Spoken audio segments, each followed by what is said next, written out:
N, earthen ponds. We have earthen ponds. We have earthen ponds. We have, we are coming to that. We have cage pond. Cage is used for mariculture. Cage. When I say cage, something is in cage. You know what something inside cage? It's a kind of pond that do inside flowing water. When water, there's a river here, there's a stream here, or there's a river and stream. Remember in sea, this is what's called cage. You know what cage is like? Cage is like this. Cage like this. They put nets. I'm going to send some pictures later on. Just remember to send me pictures of cage. I was on cage farming in Ghana in October last year. I'm going back to Ghana at the ending of this month again. Oh, you saw the flyer. Yeah, I saw the flyer for Ghana aquaculture. So, cage farming is, you see a flowing stream, then they do something like a net and something like a floating thing that can hold the net inside the stream, inside the river. When they put fish inside the net, the net they use will not allow fish to pass. So fish will be inside the net that is inside the cage, the stream or the river. Then you feed them there. Now when they change, the water of the river keep flowing. Now they change water. So they practice it mostly in Ghana. Here we have very limited number here. We have it in Lagos mostly. It's in Lagos. I know they're doing it. They have it in Lagos. Fish, aqua fish have it. This one, like I said, also have it. Aquaman, yeah, Aquaman is his name. Aquaman have it. Sage also have it. I know those two people have it in Lagos. In Lagos Lagoon, they have fish. They have cage there in Lagos, and of course the fish from there is a bit different from the fish we take because the water is sometimes because Lagos water has a kind of salt water touching it because it's close to the Atlantic Ocean.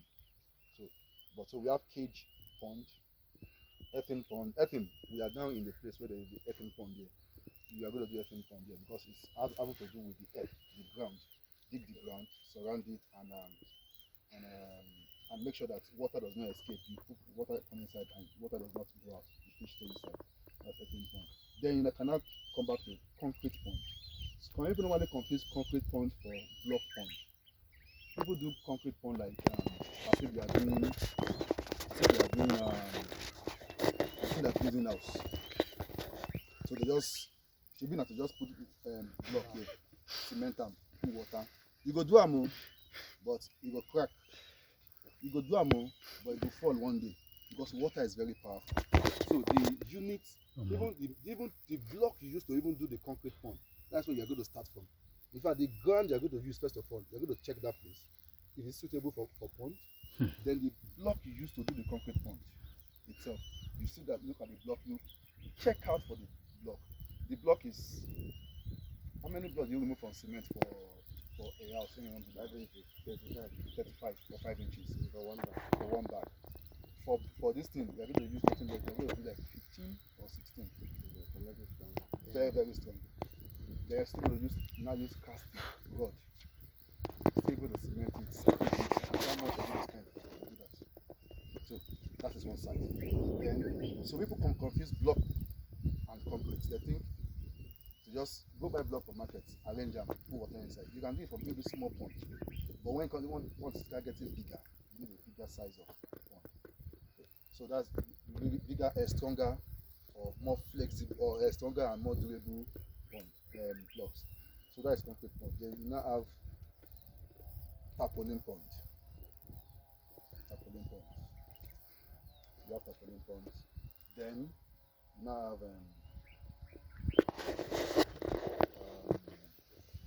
even tarpaulin pond. There are two kinds of tarpaulin pond. So put two there: mobile tarpaulin pond and fixed tarpaulin pond.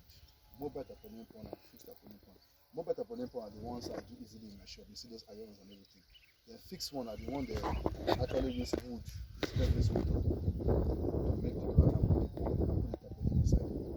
This wood to carve to do the skeleton. That one is not easy to move. In fact, they just fix it there.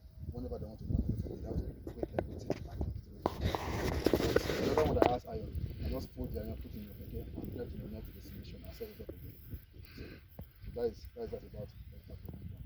Then we also have plastic also have plastics. Plastic, either the black rubber that is round, or the white one that has frame around it and so on. We also have plastics. Then which other one can I remember? Semi-earthen. There's what we call people call it semi-earthen because they will dig the ground and use nylon and use they call it dam liner to put on the ground because that ground does not retain water. So if you put water, the water just disappears. So they have to, but they still want to use that place. So they put dam. They call it tarpaulin, very thick. They call it dam liner. They arrange it inside. So instead of the water touching the inside, it will be inside the tarpaulin and the water will not escape. I've seen people who does that. So that one's all Semi-earthen.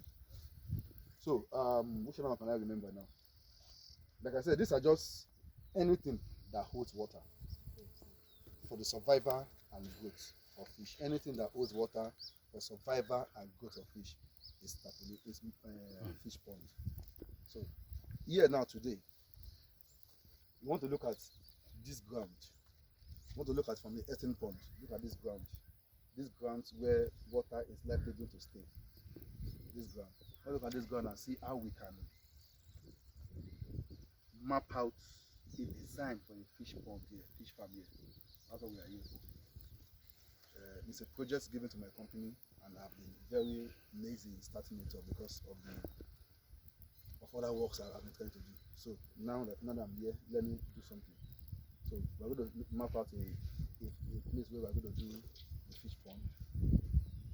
From that fence down that way to the other fence behind there, there's a fence you see behind there. Back there, there's another swamp inside. Let me do the one that I can see first, and leave the one I cannot see for now. So that's why we are here. Thank you very much. So let's start with thread, measuring tape. Now, for you to have a successful earthen pond, you need to check the ground. You need to check the ground and do what's called soil testing. We're going to do soil testing. Soil testing is testing for the pH of the soil, the nitrate of the soil, the water retainership of the soil, the pH, the nitrite, the water retainership. You also test the soil for the pH contains acidity and basis. So we're going to do a comprehensive test for the soil. So we will take samples of soil in different angles of this place. You'll be highly involved. You take samples of soil. You take some soil here. You take some soil. That's why I came with this, so you can have a pathway. You take some place. You take the soil out. Then you put the soil like the soil look like you want to eat swallow. You make it look like ball. You put it like ball. Then we keep it outside. Then we keep it outside. We wait.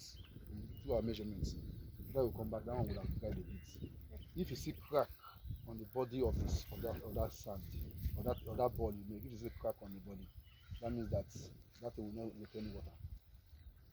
So what do you do when there is no water? Either you do dam liner, or you get ready to be pumping water inside. Then we also take that soil and go and check.